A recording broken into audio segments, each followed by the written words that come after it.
guys, it's Lara. Thank you so much for watching and welcome back to my channel. So today it's again a sewing tutorial. I made myself a new dress today, the strappy dress that I'm wearing right now. It's made of a jersey with a sugar skull print, but of course you could use any jersey you like. So if you want to know how I made this dress, then please keep watching. I laid out all of the dress parts here on the floor so that you could see the whole picture before we start putting the parts together. The pattern that I have used is a tank top pattern with some additional pieces which I have created myself. I have also a video about it which I have linked down below, so if you haven't seen that video yet, I would definitely suggest to watch it first before you proceed with this one, because I won't go into too many details about the pattern. However, I will explain what we have here on the floor.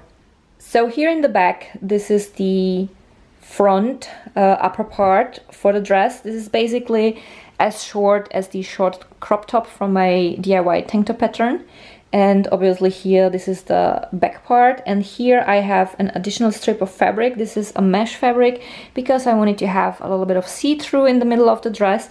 And then I have here the bottom part. This is basically a tank top back part and tank top front part extended by several inches so that it would have the length of a short dress.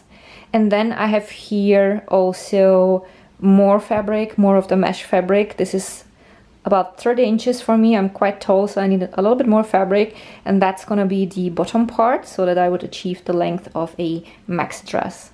And these are the parts for my straps. So this is, as usual, a strip of fabric which I will fold twice inwards and then once more, and then I will have a strap. The preparations that I have made before I would start sewing are following. So first I have pinned the bottom dress parts and the top dress parts on one side. Then I have folded the edges of the mesh bottom part twice and I have pinned them in place. And so far I have pinned the strip of fabric that I will use for hemming around the armholes together just to keep it nice, neat. Because that will make it so much easier to pin it in place. So now the first step is going to be to go to my sewing machine and sew those two places together, the side seam with a stretchy overlock stitch, and I will use a regular straight stitch, non-stretchy stitch, on the sides of the bottom part because I don't want the hem, the edge to stretch out. I started with the edge of the mesh fabric. I have used the right edge of my sewing foot as a guide, and I have sewn through the edge with the regular straight stitch.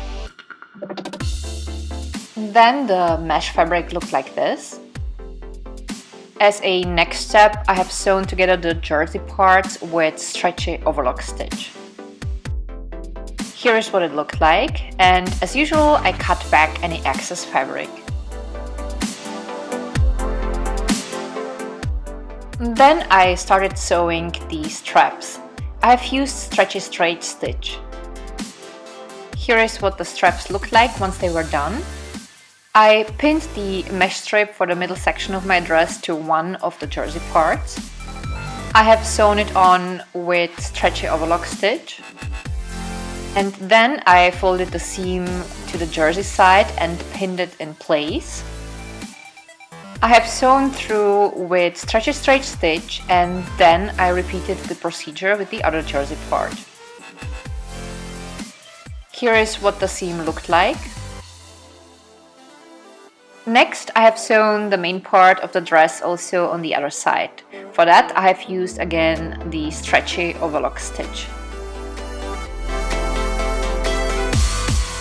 I cut back any excess fabric, and then the dress looked like this so far.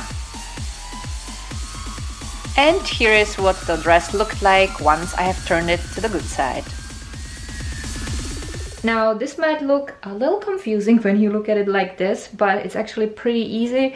That's the front part of the dress facing upwards. Here's the top, and there we have the bottom. And you can see that I have already pinned the mesh bottom part on, and I made it so that the fabric is open on the left side of my front part because I want to have a little bit of a leg peekaboo. And now I will sew this part together. I will use also the stretchy overlock stitch, but this time I will be sewing a little bit further from the bottom. I have sewn the parts with the stretchy overlock stitch. I made sure I was keeping the same distance around the entire bottom part. Well, and this is how it looks like once the bottom part has been sewn in place. I have already folded the fabric here inwards, upwards actually, and I have pinned it in place, and then I will sew again a little bit further from the edge with the straight stretchy stitch. And here is what the bottom edge then looked like once I have sewn through. I took the extra strip of fabric and started pinning it to the armholes. Then it looked like this. I have sewn the strip on with stretchy overlock stitch, and here's what it looked like. As a next step, I folded the seam inwards and pinned it in place. I have sewn the edge through with stretchy straight stitch, and then it looked like this.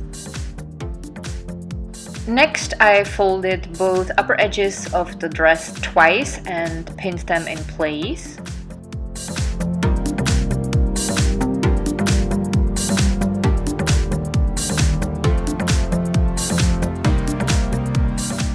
I have sewn through with stretchy straight stitch, and here is what it looked like once that was done. And then I positioned the straps and pinned them in place. I have sewn the straps on with regular straight stitch, and here is a clip of how it looked like once that was done. And as a last step, I folded the bottom edge of the mesh bottom part of the dress twice. I pinned it in place, and then I have sewn it through with a regular straight stitch. Then the bottom edge looked like this, and my dress was done.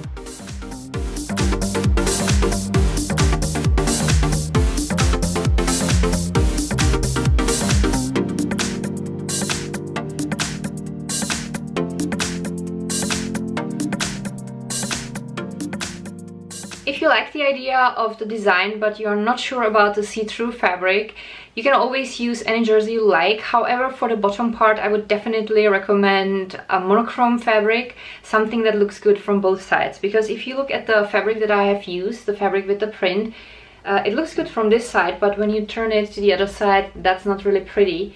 And the bottom part, since it opens on one of the legs, then you could see also the bad side, and that wouldn't look good. So I would definitely recommend something like, for example, this. I have here a really nice green jersey, and it looks pretty much the same from both sides, so that's definitely something you would want to use for the bottom part. Yeah, and that was my video for today. I hope that you liked it. If you did, don't forget to give it a thumb up, and you can also share it with anyone who you think might be interested. I would be incredibly happy if you would subscribe to my channel. That would be awesome if you didn't yet. And you can also follow me on Instagram. All of my Instagram accounts are linked down below, together with all the relevant videos and a few other things I think might be interesting for you. Thank you so much for watching. I love you guys so much. I'm always happy when I can film a new video for you, and I'm looking forward to seeing you with my next video. Bye!